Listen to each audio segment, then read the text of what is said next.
Good morning, everybody. Welcome back. There's almost got selections here for Friday, November 18th. For again today's play of the day, quick recap of what happened yesterday. We had a nice winner in the NFL with Alan Lazard over 46.5 receiving yards and minus 120 on BetMGM.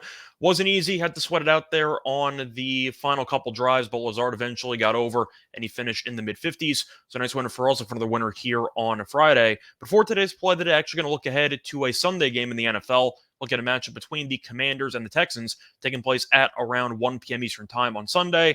And for this matchup, we're going to take the road team in this one. We're going to take the Commanders -3 at minus 110 on BetMGM. Time recording of 2:40 a.m.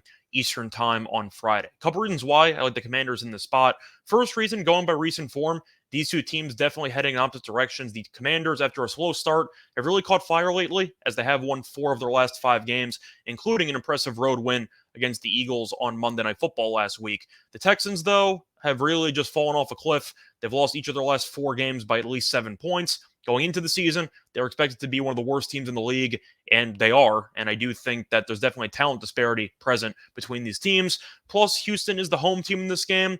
Does it really matter? No, because Houston has not won a home game yet this season. They had one tie against the Colts in week 1, and they've lost every other home game this season. Washington, though, has traveled well. We saw that once again in the Monday night game against Philly, but they are 3-2 straight up and 3-2 ATS on the road. So I do like the Commanders in this spot. I don't exactly expect home field advantage to play much of a factor in this game. Plus, Washington is much better both offensively and defensively. But let's just focus on the defense for a second. Washington is only allowing 324 total yards per game, which ranks tied for 10th in the league.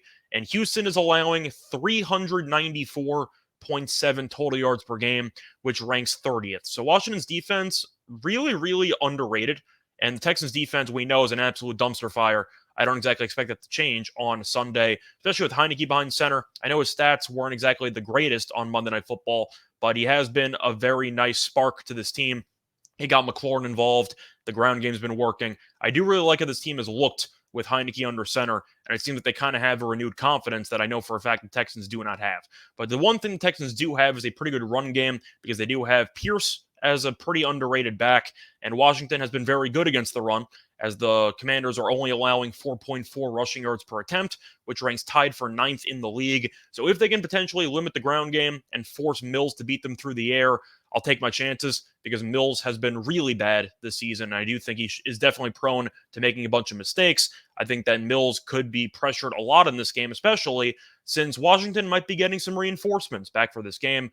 Chase Young is finally going to be making his long-awaited return. He is expected to come off the IR, or I should say the PUP, for this game. And Washington's defensive line is already pretty good. With Young coming back, I think that definitely could be a huge boost for this team.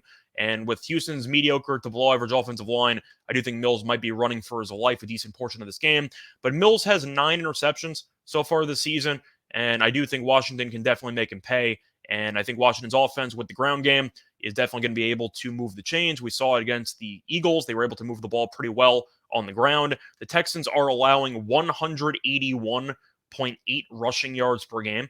So Washington can kind of pick its poison here, no matter how it actually wants to really move the ball against Houston. But there's a lot of possibilities. I kind of like them all. And Houston offensively is not very good. Defensively, definitely not very good. And I think that Washington should find a way to win this game by at least 4 points. Play that once again here for Friday, November 18th is going to be on the Commanders -3 at minus 110 on BetMGM. Bye, everyone.